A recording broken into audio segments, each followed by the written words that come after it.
full council this evening. Before you approve the agenda, on item 3, the Cuba Rough Riders, they have canceled tonight, will not be on the agenda. Okay. Other than that, there are motions to approve the agenda. Motion. Nancy makes a second by Don. All in favor, say aye. Aye. Opposed? Exception has been approved. Number 2 is the regular meeting minutes for meeting number January the 6th.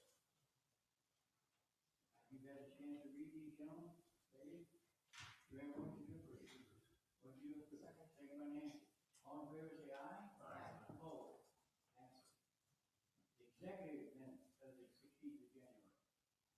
You've had a chance to read those. Is there any corrections, deletions, omissions? Do you have a motion? Motion to approve. Motion to approve. Second by Nancy. All in favor, say aye. Aye. Passes. Special meeting of January the 25th. You've had a chance to read those. Questions? Or motion to approve? No move. Okay. Second by Nancy. All in favor, say aye. Aye. Passes. Thank you. Go around the citizen participation. A has been crossed off. Mr. Edson.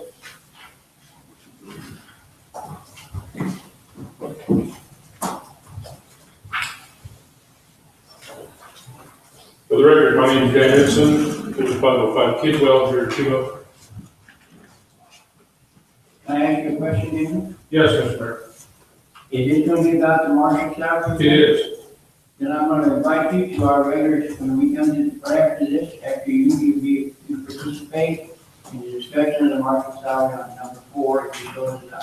Okay. You want me to go ahead and present this and then come back? Or This will be over in a minute, except we go on. We don't have any other thing. We'll start with that next one. I got something. You have somebody else. Okay. Is that okay with you? Yeah, that's fine. Somebody else insists participate. I'll do my best to keep this brief. My name is Jason Wilkerson. I own a couple houses here in the city of Cuba. One of the houses, 506 Palms Private Drive, has an issue with a tree in the backyard. It's a pretty big tree. It has several power lines and a transformer that's running through the tree with some of the branches actually touching the wires. I have a family that would like to rent the home, but there's 2 problems with the home. One is the wires run through the wires, afraid that their kid touches the tree, that it can electrocute their child with that. The other issue is the wire from the transformer runs down into the underpinning of the house, and you can actually reach up to the ceramic. Not worry about, that part of it. I understand that's completely my responsibility. It's going to need a mast. It's going to come up over the roof, and I will install that. But I would like to know that if I'm going to invest money in fixing that I won't have the issue with the branches pulling the line and mast off my home. Smith, Bobby, do you have any comments? No, not at all. What's the address? 506 Palms Private Drive.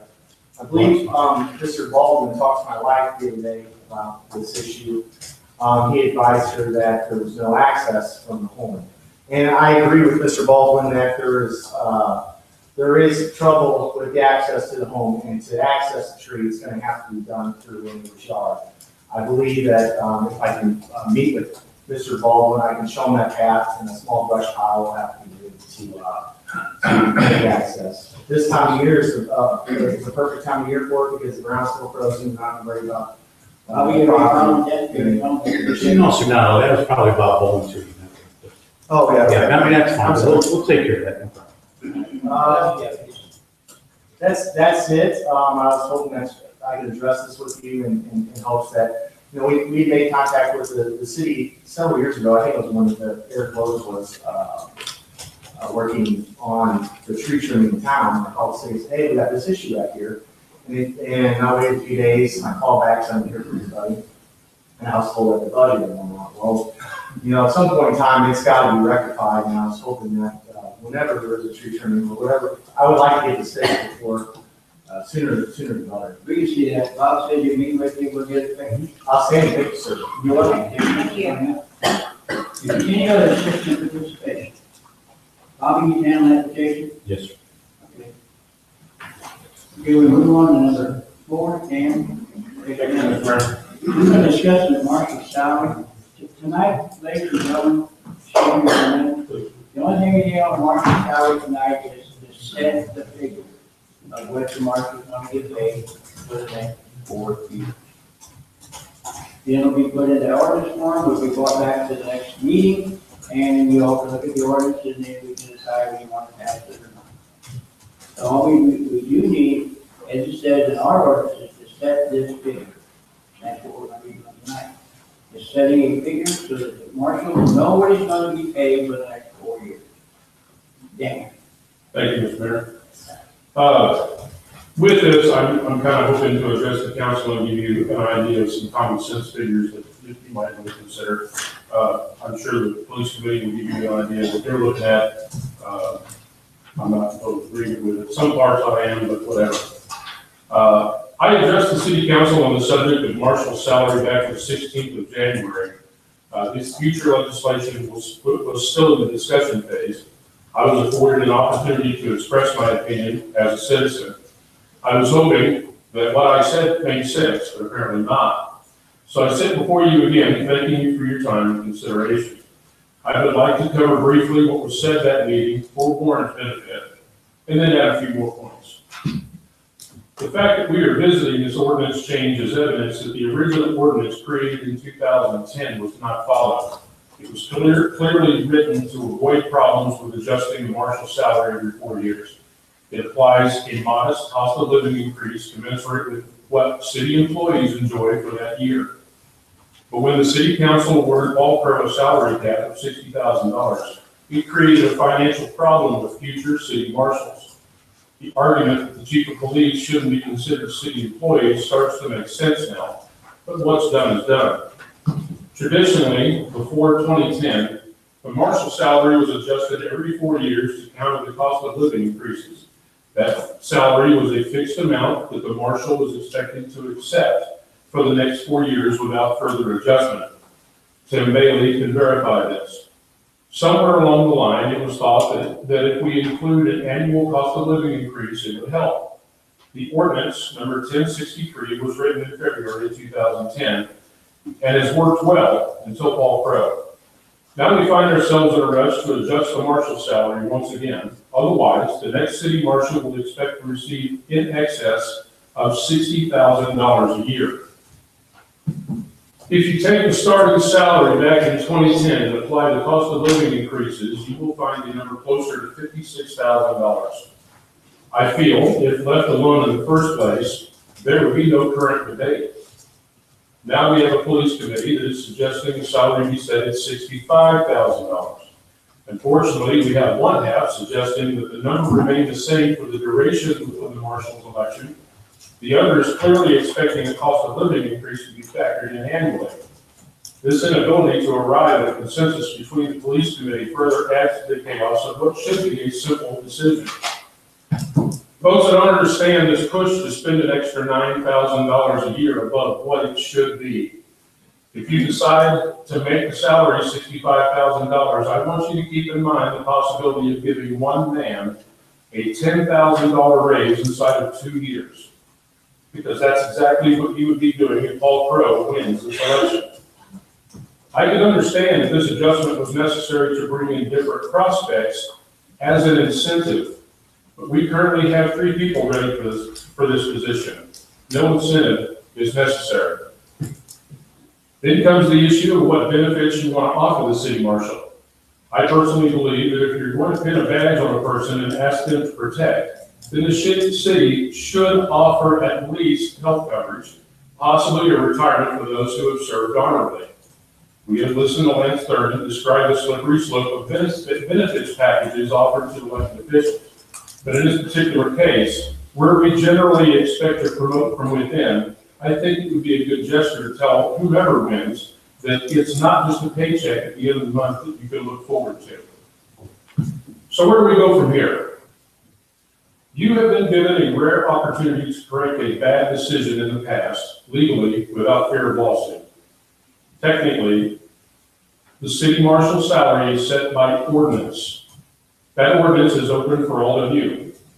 If you take the 2010 ordinance as a step-off point and calculate yearly cost of living adjustments you are left with a salary closer to $56,000. Allowing for cost of living adjustments to continue, and based on some years getting a generous $1 an hour raise, that puts a 4-year number at $64,320 a year, which is close to what Kevin and Nancy are suggesting now. Granted, there's no guarantee each year will be as generous as the past when looking at cost of living increases, but I don't see them being greater than that. Now, if that's accepted in the ordinance prior to election, then the people running will have no choice but to accept what the position offers, even if it means a salary cut. If someone's not happy with that number, they aren't obligated to run for the position. That's a mistake fixed. I would also urge the city council to clearly define the city employee guidelines so as to avoid future confusion. Thank you, Mr. Mayor. Thank you very much. I think your point's well taken. I'm sure they all listen to you. At this time, council, we want to set this marshal's salary. It is contingent, it's the same salary, it'll be a 4-year period of the same salary. That's the way it's set up in the ordinance. So you had a chance to think about this for 2 weeks. You'll hear us motion for what you want to set the salary for. Make a motion that the salary is $65,000 and they become a full-time employee of the city with the exact same benefits as a city employee. Motion been made to set the salary at $64,000. And that they become. That will be put in the ordinance form to be passed with the rest of it. What? It will be put in the ordinance form so it can be passed with the rest of it. And passed whenever this is passed. We have to put this in ordinance, so it will be in the ordinance form. They are included, okay, they become a full-time city employee with full benefits. Keep it in the right. Kevin. This is what Dan said, Paul Pro, but the rate, it's not about Paul Pro. Wait, I'm sorry. Do I have a second on this motion? Second, Now go together. it's not about Paul Pro, it's not who's gonna become the next chief of police, what we wanna pay. You know, we have city bridge now making 7,000, couple of them at 65. This just falls in line. Chief of police will be a supervisor of 11, 12 people. Their job duties are great. We can sit here all night and Doug and Pop tell you all night long what they do. You know, from search warrants, busting drugs, off DWI. I mean, that is their job. That is, so when you say, well, what do we do for the 65? We'll give you a lot. They got experience, they go to schooling, they keep their certification up. 65,000 is a good start for a chief of police. It's not about Paul Crow. It's not about the next chief of police. So we're not giving somebody $2,000 raise. It's not like that. It's for the one that becomes the chief of police.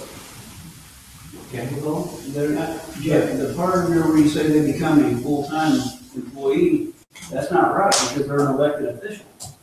Once they become the elected official, then we hire them as an employee, so they become a full-time employee.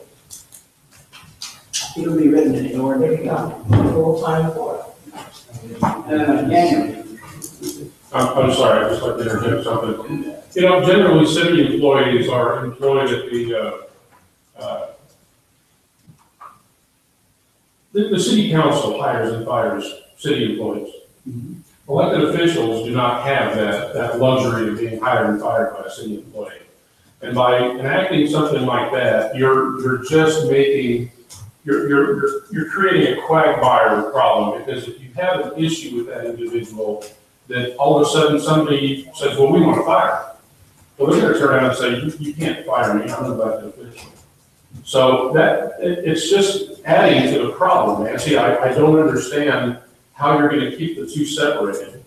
Lance, I think you need to work to address this. They are elected as a city marshal. We hire them as a city employee. And then they become. Respectfully, I think you've made a mistake. You're not hiring them as a city employee. They are elected.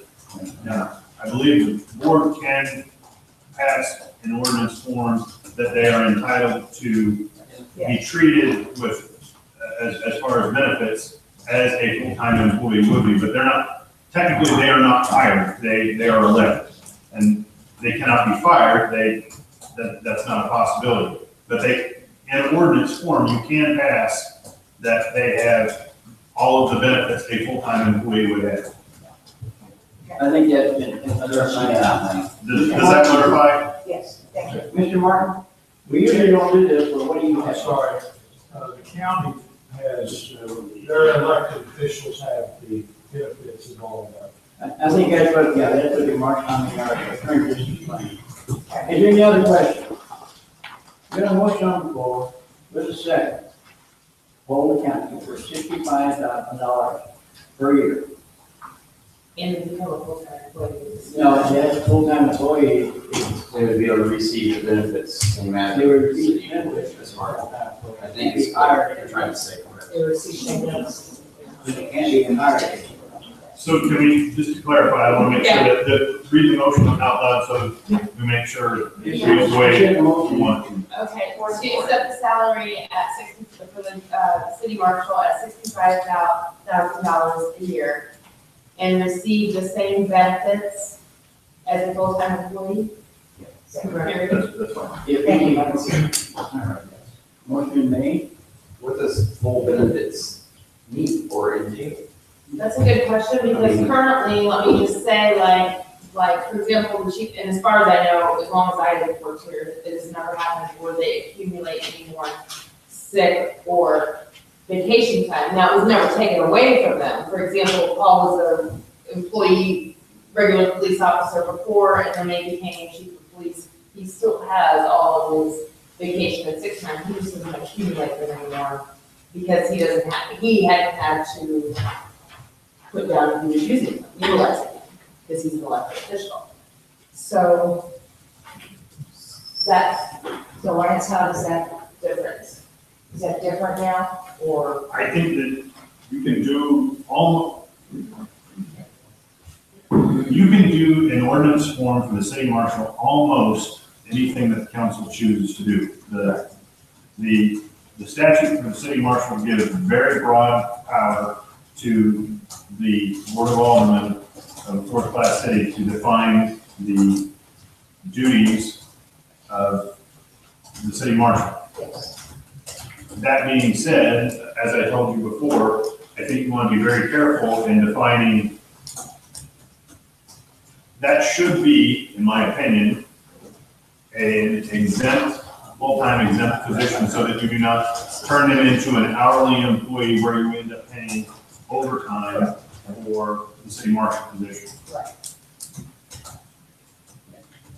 And this has been drawn up, and we will let you look at this plan. It tells you the different situations about shall not receive overtime and incorporate it into the ordinance.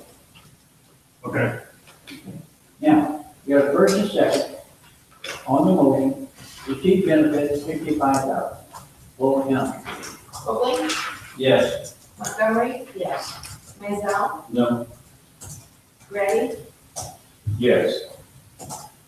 Leathers, It's not a number issue for me, I just do not have enough information on what that's going to include, so no. Bounce, No. Mayor, No. No, now, do we have a motion for a salary, another motion for a salary? I make the motion that we set it for $57,000. Motion made for $57,000. There is a second.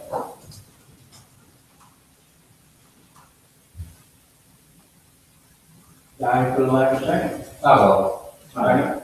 Kevin, well, 60,000 Kevin's on $57,000. with benefits and all of It's the same motion, you just said the salary. Mr. Mayor, 60,000. he just counted with 60,000, not so 57. the motion dies for lack of a second, and now this is the big motion. Well, that's right, I took your second. You made a motion for 60, Benefits. all right, for the same benefit, but then you benefit, okay.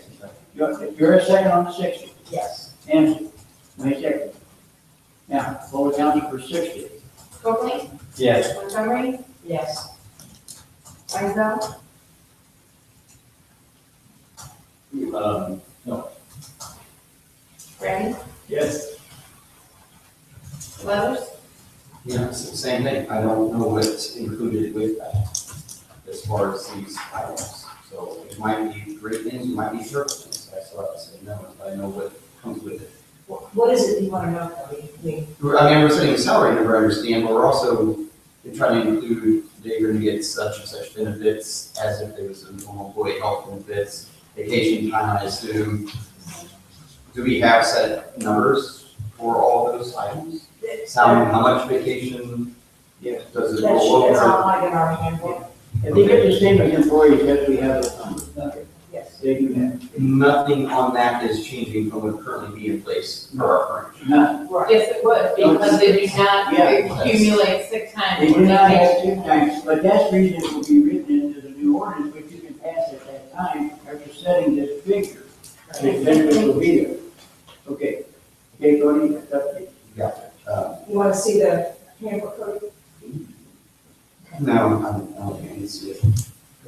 No. Scott? No. Dan? Yes.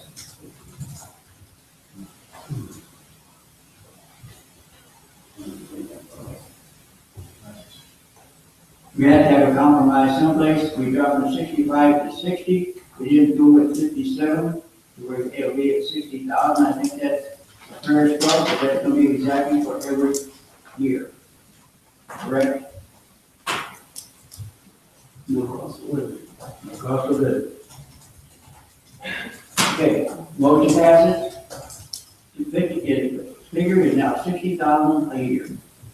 I'll draft the ordinance and have it ready for you. for Have next- it marked down. I will give you this list, so you have it ready, so we have it for the next meeting. Great, thank you, Dan. Thank you, Mr. Mayor. Appreciate it very much. And we move on.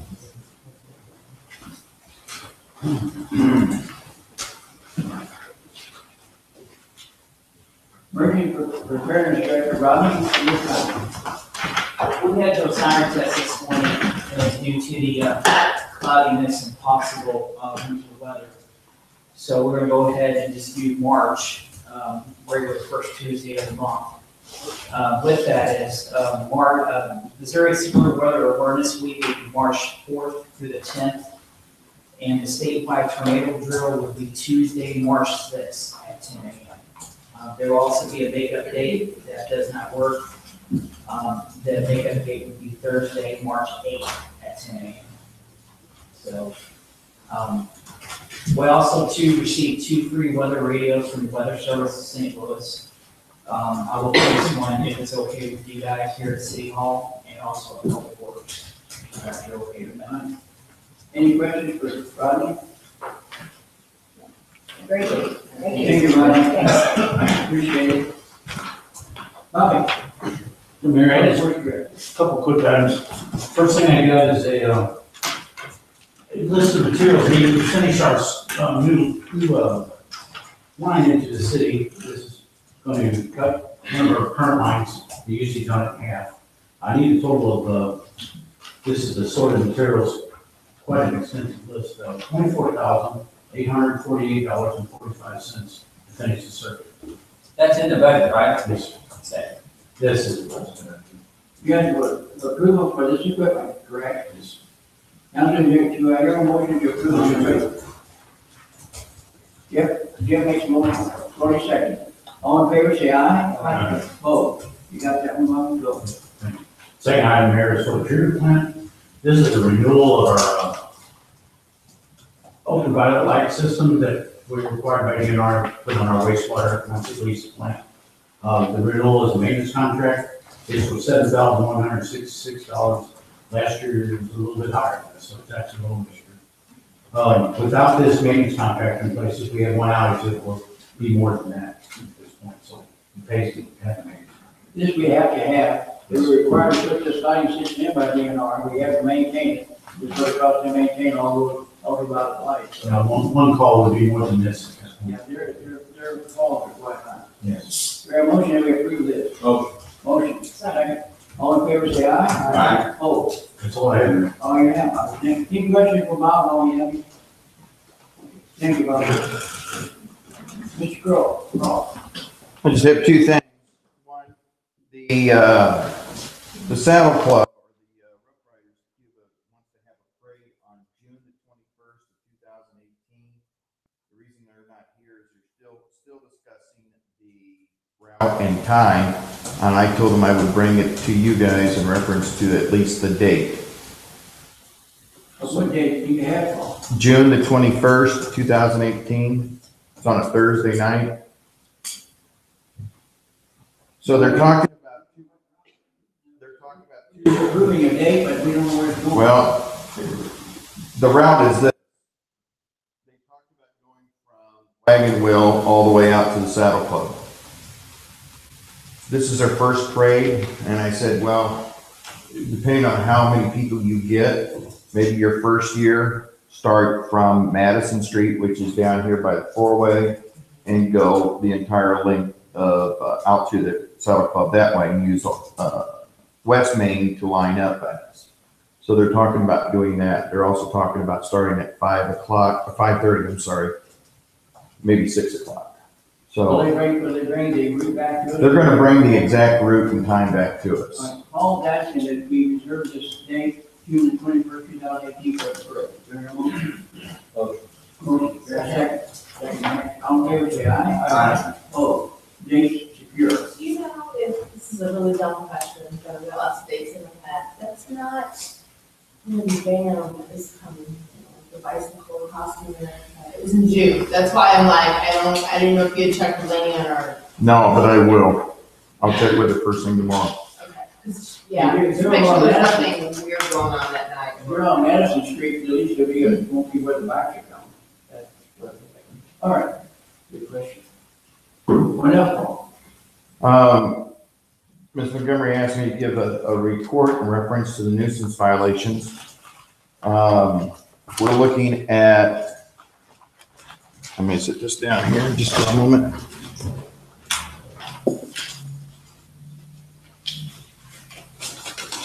We're looking at 19 residences we're currently working on as far as nuisance complaints are. 11 of them are in the process of taking care of their own nuisances. There's 8 remaining. We need to talk to Bobby and get some more information in reference to a process on them. There's 6 of them that we are currently on the last stage with them, as far as we've done everything, sent them out certified letters, stuff like that. So we're on the last stage of that. And that should be complete by mid this month. Oh, great. Okay, so then for these last 6, then what's the next step? That you say we're in the last stage, that means Bring contacting them towards you guys to ask what you guys want to do with them. Okay, great. Okay, thank you, Paul. Thanks. Is there anything else, Paul? Moving on to number 8. This is planning and zoning for Mr. Stubblefield. If you've got it, you have it in front of you, the planning and zoning, they recommend that you be rezoned from R1 to R2 multifamily. What we did is two things tonight, need to approve that, and we need to set a public hearing for March the 6th. So we'll do the first one. The motion to approve. Motion to approve. Second one, Warren. All in favor, say aye. Aye. Now, we want to set a public hearing on March the 6th, at what time? Is there a meeting? Yeah, I mean, typically we do it for like 6:05. Okay, let's do it, set a 6:05 on March the 6th, public hearing, about this, and see if there's any public input on it. Very much, we set it at 6:05 on the 6th of March. Motion made. Second. Right, Warren. All in favor, say aye. Aye. Opposed? Done. March the 6th.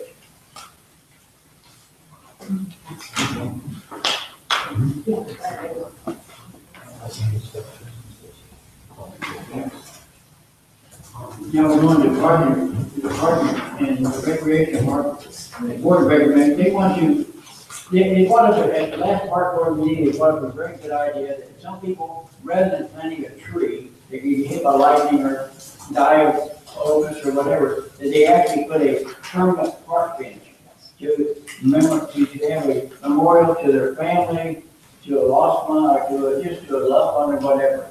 They'd like to make this motion, have a motion to council that we would agree, let them put park bench.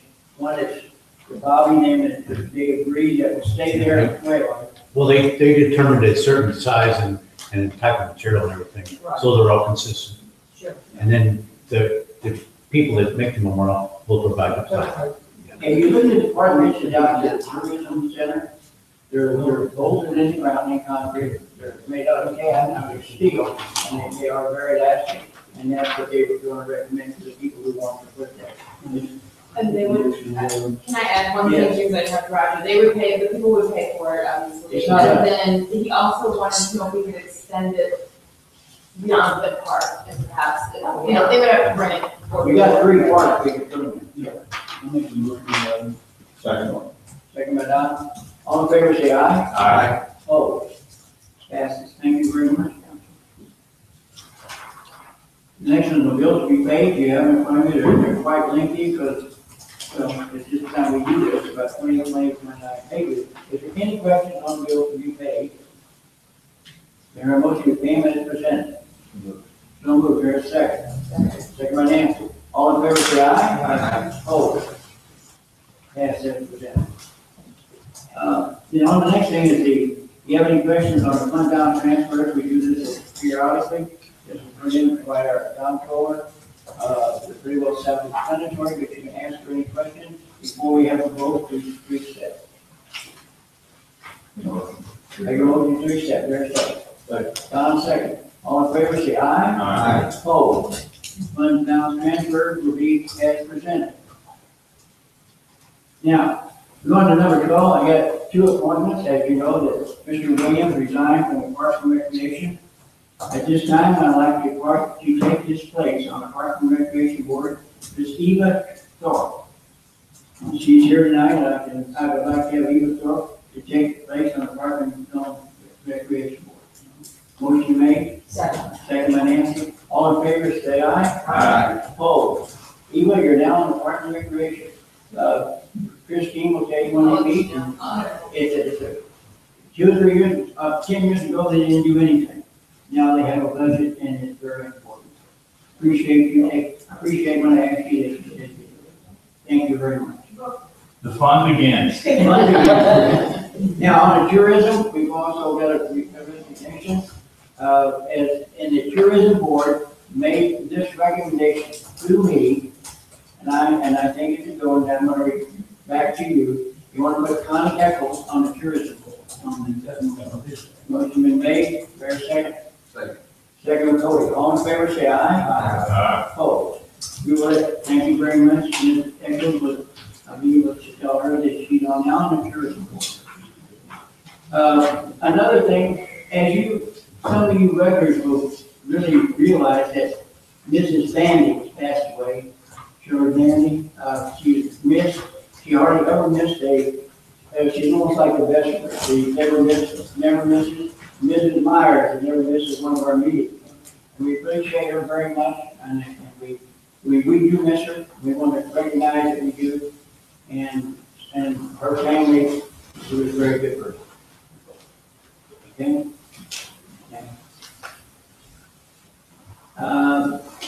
The Veterans Memorial Committee had a meeting. Describe. We did have a committee meeting. Yes. We have more to come. Okay, in other words, you want to. It's gonna be a little bit of a process.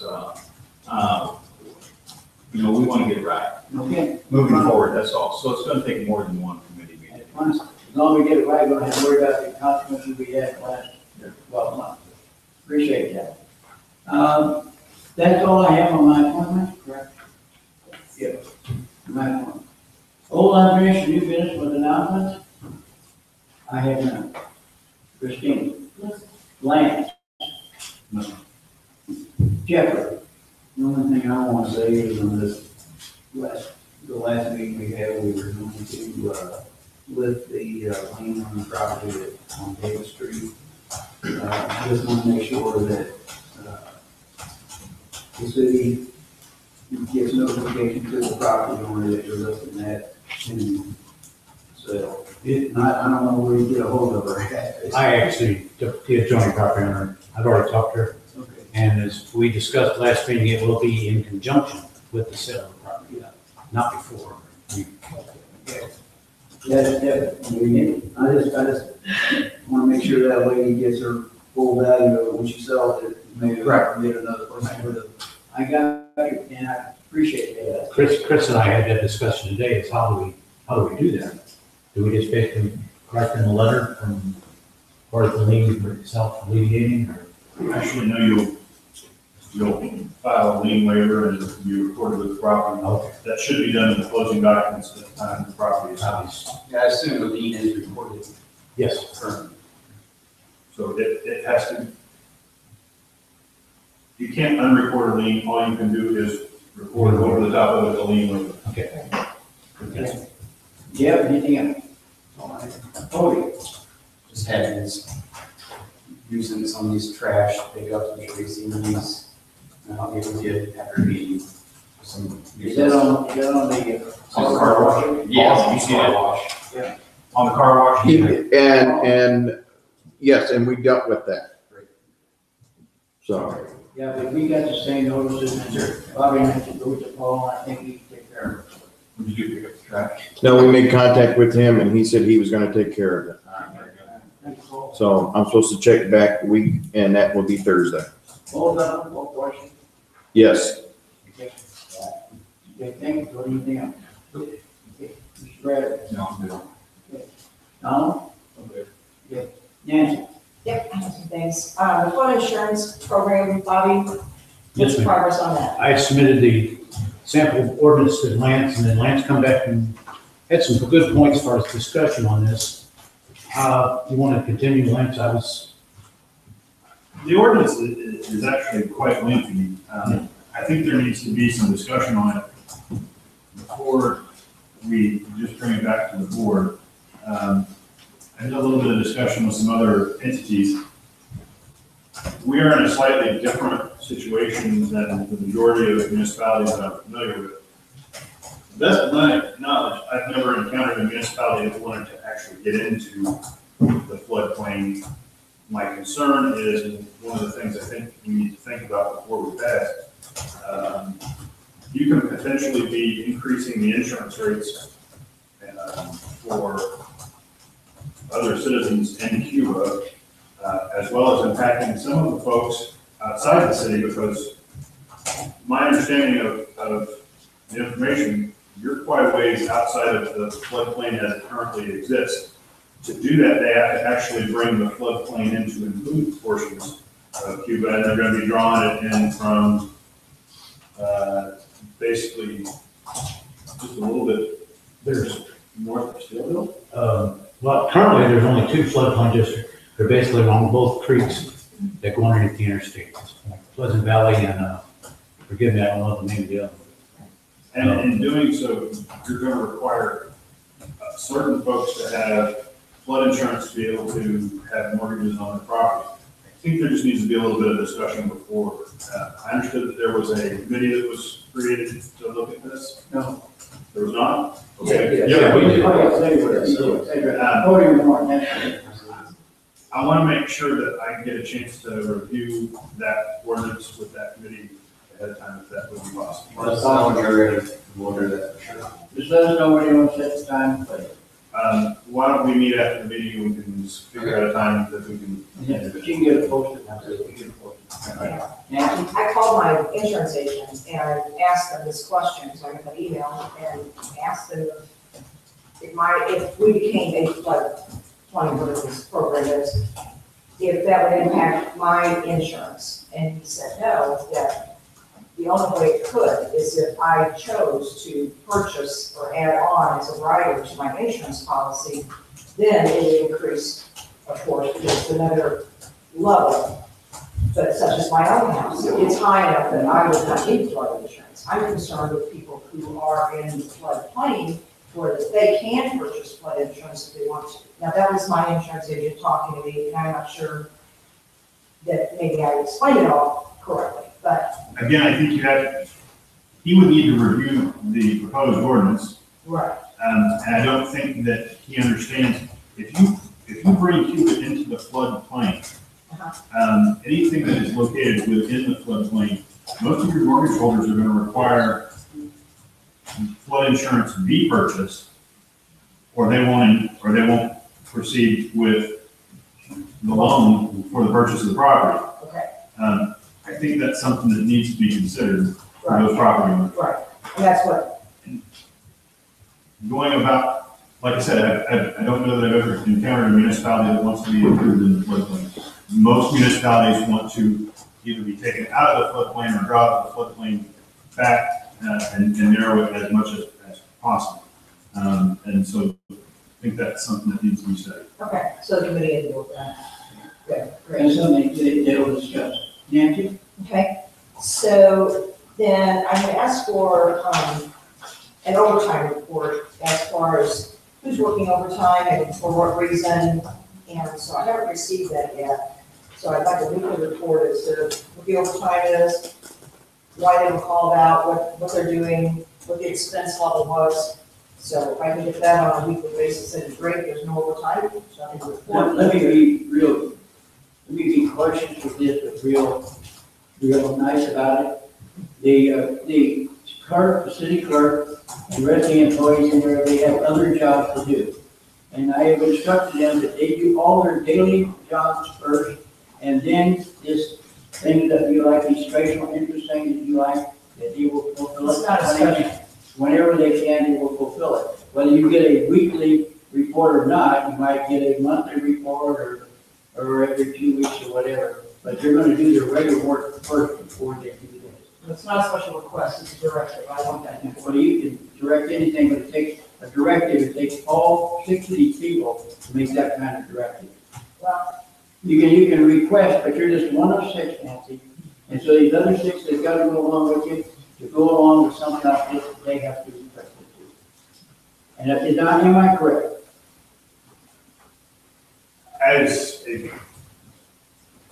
This is a board, and each of you has an individual vote. The best answer I can give is no single alderman can require any city employee to leave one task and go to work on another task. We had this about 5 or 6 years ago that I recall, where we had an alderman who showed up and wanted to remove one work crew and go to another work site. That can't happen. The board has to act together, and so that's the best answer. but this is a report. I'm not asking them to do any kind of physical labor, like moving from one job to another. I'm asking for a report so I can track. I want accountability, so. I understand. My suggestion to you is you can make a motion, and the rest of the board would get to vote on your motion. You can request a report, but what you're asking, at least to the best of my understanding, is you're asking that a new report be done, and so that has to fit somewhere into the priority scale of the existing duties for some employee. So I don't know which employee would be doing that report, but if you're going to create a new duty, it has to be listed in the priorities. So if you can make a motion, and that would be the way it goes. Okay, I'll think about that one. All right, so then also too, it's been required that part-time employees clock in and out, use a time clock. But the other full-time employees are not required to use a time clock. Why is that? Christie, what's your down? I kind of thought I did.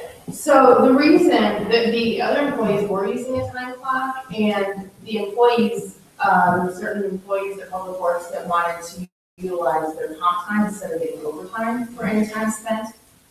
And when you clock in, you have to pick one or the other, and some people wanted overtime, and some people wanted comp time. And so I talked extensively with Bob and the mayor and said, if we did this report, and I think I sent you a copy of it, where there's several signatures on it, people have to tell exactly what they're doing for overtime, and then the employee signs it, the supervisor signs it, Bob signs it, it comes to me for payroll, then it goes for Ryan to be checked. So there's several checks and balances on it, and I know that you can ask Bob, I circle stuff, highlight it, send it to him, he brings it back, and I leave it with That's not answering my question. So the reason that is done is because the employees wanted it, the mayor and Bob Altman kind of agreed to it, and that's what we did. The part-time employees, the only reason that they needed to clock in is because they are part-time employees, they're paid hourly. And there is a logger's law about the 15 hours, so they can't work over that. And I was hearing that some people were working more than what was turned in, and so you don't want that to come back. If they're hourly people, they needed to be tracked. So our payroll system, the new payroll system we just purchased, or we contracted, won't let us clock in and out. It will, but it won't let us pick comp time or overtime. So then why did we contract with that company if it's not able to do what we're doing? We'll look into it. There's really nothing to look into. I mean, really you pay somebody overtime and that's what you pay them. The boys wanted the comp time, so maybe you should address it. I'll explain that as far as comp time versus overtime. If you go out through the whole year and track this, it's considerable savings for the city. Sure, I mean, it just makes sense. right. And the guys prefer the comp time, so it's good on both ends as far as I was concerned. And we weren't able to cure that through our present system, our previous system. Because it wouldn't do both, it'd only do one or the other. Well, it will do both, but then I would have to manually do it. So the point of Well, that didn't the make any whole sense, clock-in system was for it to automatically download. Right. So then it's like you're downloading, you're paying for that service, but yet I'm still going in and manually doing things. I mean, what's with the time clock? I mean, we never go over the $1,500. I mean, we wrote it on. I'm not in charge of anybody. Yeah. I always know that you guys are hourly, Right. and so that really needs to be. So for 5 years, we've been writing it on a piece of paper and I sign it. And then now there's this old fashioned time clock in there. I guess I just don't get it. There'll be an old fashioned time clock put into the, They're not old-fashioned. visitor center. Well, and recently Anyway, too, it does what it's supposed to do, it clocks in and out. recently it was discovered, recently it was discovered about the loggers going over 15 hours. And 1,500 so, hours, if right. this board does not want you all to clock in, that is fine. I just suggested, since that you all I was just are saying that hourly, we that were we should doing them on probably, paper. that we should probably, count for every 15 minutes that somebody works, instead of saying they worked from 4 to 5, they might have worked from 4 to 5:15. I was just wanting to be accurate with their hours. So that's the only reason. What else, Nancy? Okay, so then, check on this too, taking the employee vehicle, or the city vehicles home.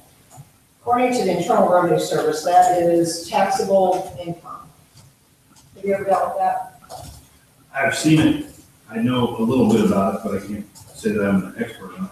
Not either. And so if we could look into that, because apparently that is a fringe benefit, and it's to be treated the same as compensation, just like the employees' wages, so they have to calculate and withhold payroll taxes from that.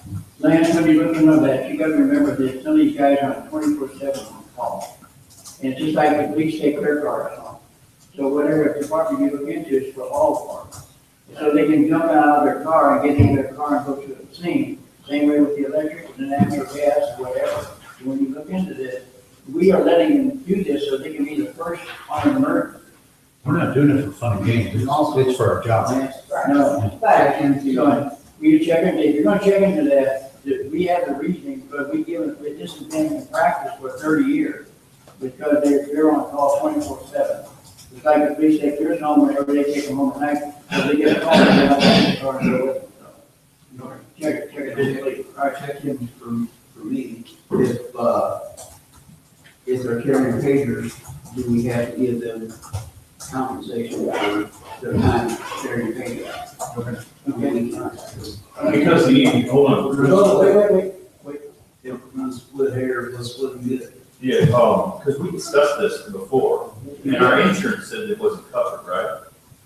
No, I called Mulfern, and they told me that, because Cody and I were on the committee, we discussed it over the phone, I thought we took the phone, but it was somebody that was.